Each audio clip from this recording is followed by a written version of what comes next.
eu vou conversar com Viviane Cédola, fundadora e presidente da Doutor Cannabis. Viviane, bom dia, muito obrigado por aceitar o nosso convite, é um prazer conhecer você. Tudo bem com você, Viviane? Tudo bem, doutor Mário, é um prazer estar aqui. Viviane, eu queria que você falasse com a gente aqui. Doutor Cannabis, que organização é essa? Como é que funciona? Isso é uma coisa que me parece muito importante e interessante. A Doutor Cannabis é uma plataforma que existe desde 2018 com a missão de dar acesso a cannabis medicinal legal no Brasil. Então, desde 2015 é possível você acessar legalmente de acordo com a regulação da Anvisa e dentro de, enfim, todas as regras brasileiras. Mas é um processo ainda um tanto burocrático, você precisa de uma prescrição médica, de autorização da Anvisa, para finalmente poder comprar esse produto e importar ele para o Brasil. Então, para solucionar toda essa equação, foi criada a Doutor Cannabis, que agora se funde a uma outra empresa do meio, uma empresa da área da saúde, né? A gente veio com essa visão digital e agora a gente se une à Canet, passa a fazer parte desse ecossistema. A Canet vai seguir prestando esses serviços que a gente já fazia de acolhimento de paciente, de acesso a produtos, com ainda o cuidado continuado com médicos e enfermeiros que acompanham o paciente que já está em tratamento. Ao passo que a Doutor Cannabis e eu, no caso, dentro desse ecossistema, vamos focar principalmente na educação médica, porque não basta que o paciente tenha a intenção de se tratar, não basta que a gente tenha alguns médicos prescrevendo, né? Hoje são cerca de 500 mil médicos com CRM ativo no Brasil, ou seja, potenciais prescritores, mas menos de 1% deles conhece a cannabis como ferramenta terapêutica, porque isso não é ensinado nas faculdades de medicina. Então, aqui a gente tem um problema a solucionar. Viviane, a gente sabe que existe um preconceito muito grande em relação à cannabis, né? Inclusive para uso medicinal. Eu me lembro que há muitos anos, aquele deputado, agora eu me esqueci o nome dele, famosíssimo, Fernando Gabeira. Pois é, meu amigo Fernando Gabeira. Ele importou e deu maior confusão, foi apreendido, etc, etc. E até hoje, os moralistas de plantão usam todo esse tipo de preconceito para impedir ou dificultar o uso medicinal. Agora, Viviane, eu queria que você explicasse quais são as melhores aplicações da cannabis para que tipo de doenças, por exemplo? Olha, já existe o que eles chamam de evidência conclusiva, não é? Então, já existem medicamentos no mundo registrados, portanto, cumpriram todo o rito científico que inclusive se aplica às vacinas, né? Fases 1, 2 e 3 de ensaios clínicos para epilepsia refratária, para esclerose múltipla. E a gente já tem muita evidência de que no tratamento de dores crônicas ou doenças crônicas, a cannabis pode desempenhar um papel muito importante no controle dos sintomas. E falando em controle de sintomas, pacientes em tratamento quimioterápico, por exemplo, podem se beneficiar muito do efeito antiemético, né, do efeito antináuseas que esses produtos podem trazer. Então, eles podem trazer, sim, potencialmente muito conforto a muitos pacientes. O fato é que mesmo pacientes que convivem com doenças muito debilitantes, como uma epilepsia refratária, que procuram médicos, neurologistas, enfim, formados, experientes no Brasil, por vezes não recebem, o médico não tem a cannabis como uma ferramenta terapêutica dentro da caixa de possibilidades dele. Portanto, ele não oferece isso ao paciente. E, eventualmente, o paciente segue convulsionando, apesar de tomar os medicamentos tradicionais que estão disponíveis na farmácia, por uma falta de conhecimento daquele médico. Então, daí o desafio, não é? Tem muita evidência que nós chamamos de anedótica, ou seja, é aquilo que se observa em consultório médico, né? Tem pacientes que conseguem controlar tremores essenciais, Parkinson, conseguem retardar a evolução de demências, de doenças de Alzheimer, por exemplo. Claro que sempre com acompanhamento médico, até para conseguir acompanhar a consistência desse tratamento. Eu estou conversando com Viviane Cédola, ela é fundadora e presidente da organização Doutor Cannabis. Agora, Viviane, eu queria que você me explicasse o seguinte, como é feita essa administração? Líquido e ela dá algum efeito que a maconha normalmente dá? Da pessoa ficar assim numa viagem, tem gente que acha muito agradável, um relaxamento. Como é a administração disso? Essa é uma ótima pergunta, né? Um dos grandes mitos é precisa fumar para se tratar, e não é verdade, muito pelo contrário, fumar faz mal. A gente parte dessa premissa. Em geral, a via de administração mais comum são gotas, é um óleo, na maioria das vezes, são gotas pingadas embaixo da língua. Essas gotas são, em geral, de um óleo rico em CBD. CBD é um canabinoide, né? A planta cannabis tem centenas de canabinoides, CBD é um deles, que é altamente anti-inflamatório, que é, enfim, que em geral consegue controlar todos esses sintomas que a gente citou, e mais alguns, como insônia, ansiedade.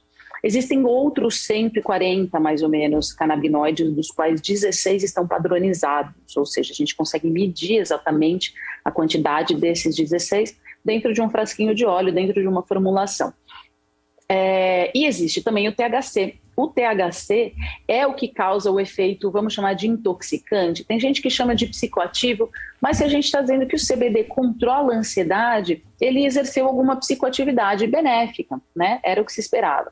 O THC pode trazer uma sensação desagradável para algumas pessoas, ou desejável em alguns casos, vamos falar de pacientes em tratamentos paliativos, por exemplo. Então, cabe ao médico, junto com o paciente, definir quanto e se é necessário isso. Pacientes com muita dor podem se beneficiar bastante de produtos com alto THC, que potencialmente também vão trazer algum tipo de efeito psicoativo mais intenso. Mas o mais importante tudo isso é extremamente controlado. A gente sabe exatamente quanto de THC cada produto tem. Em geral, os produtos têm menos de 0,2% de THC, o que nós chamamos de traços de THC, que não causam essa psicoatividade potencialmente indesejada. Então, é bastante seguro. E a via de administração oral não é a única, sublingual no caso, né? Pode ser administrado via oral, inclusive existem cápsulas para serem ingeridas, então elas vão ser digeridas e, enfim, absorvidas pelo sistema digestório. A gente tem cremes para uso tópico, então, por exemplo, alguém que convive com uma dor, artrite, artrose, pode usar o óleo sublingual associado a um creme nas mãos, por exemplo. Tem sprays, existem supositórios, existem adesivos, então tem uma grande variedade de produtos e outros que ainda vêm sendo desenvolvidos. Existe possibilidade ou perigo de haver uma dependência durante o tratamento? A dependência de cannabis, ela tem taxas muito baixas.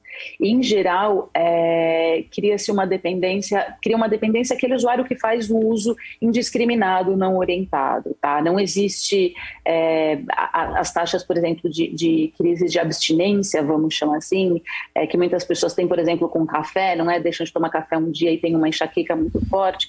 É muito pouco descrita com cannabis, tá? O que acontece, sim, você toma o óleo de CBD para, por exemplo, controlar um tremor essencial e está tomando isso há 1 mês, 2 meses, e o seu óleo acabou, você ficou sem o óleo, você vai voltar a tremer. Ele não curou o seu tremor essencial, ele controla aquele sintoma enquanto você está sob o efeito da substância, que tem efeitos colaterais altamente toleráveis, quando não imperceptíveis.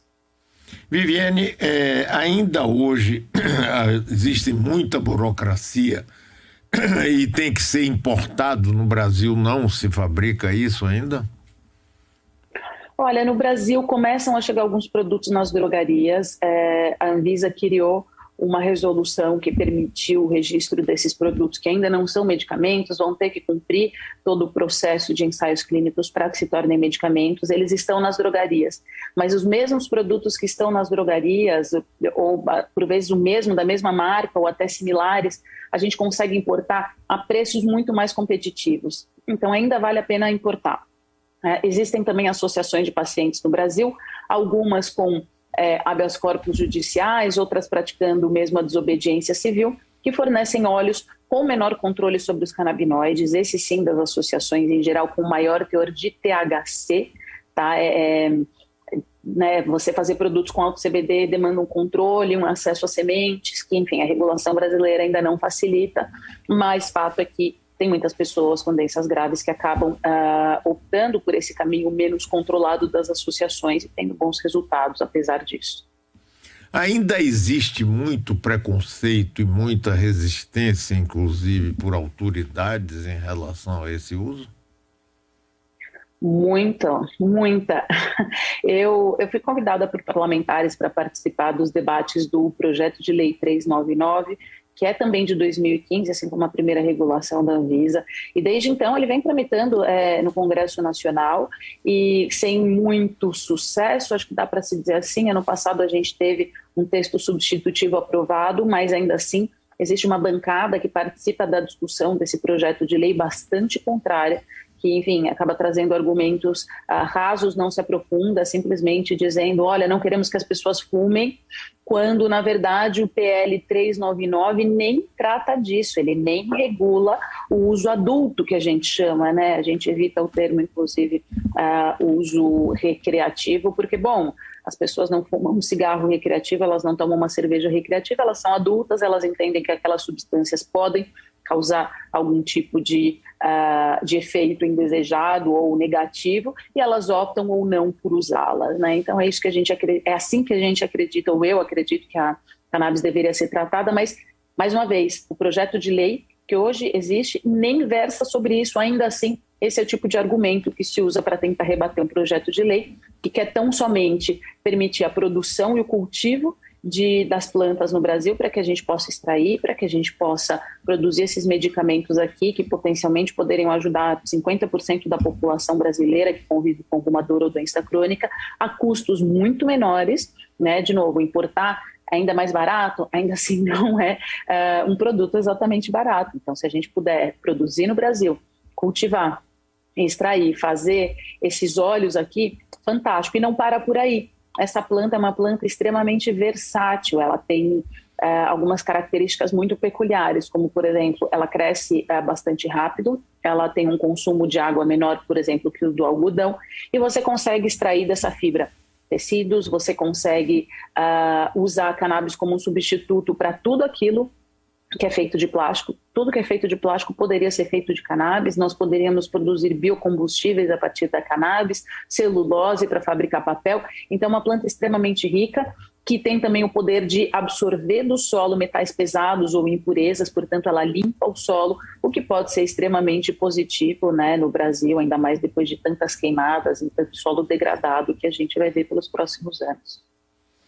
É só que com o governo conservador que nós temos aí, as possibilidades são zero. Enquanto a gente vê nos Estados Unidos, várias cidades já liberaram para uso recreativo, e vários países no mundo. Viviane, você tem um Instagram, um site que as pessoas que estão nos vendo e nos escutando agora queiram buscar mais informações ou manter contatos com a sua organização Doutor Cannabis? Claro, vamos lá. O site é doutorcannabis.com.br, DR Cannabis, não é? Cannabis com 2 N's, então drcannabis.com.br. Eu mantenho um Instagram chamado Cannabis Woman, Cannabis com Z. Lá eu falo sobre mercado, sobre cânhamo, sobre esse tipo de oportunidade. Enfim, nas redes da Doutor Cannabis que vocês encontram no site, a gente fala bastante sobre acesso, sobre, enfim, informações importantes para pacientes, para médicos, cursos e educação. Muito bem, muito obrigado, viu? Parabéns aí pelo seu trabalho, foi um prazer enorme conhecer você, Viviane. Obrigada, doutor Mário. Bom dia.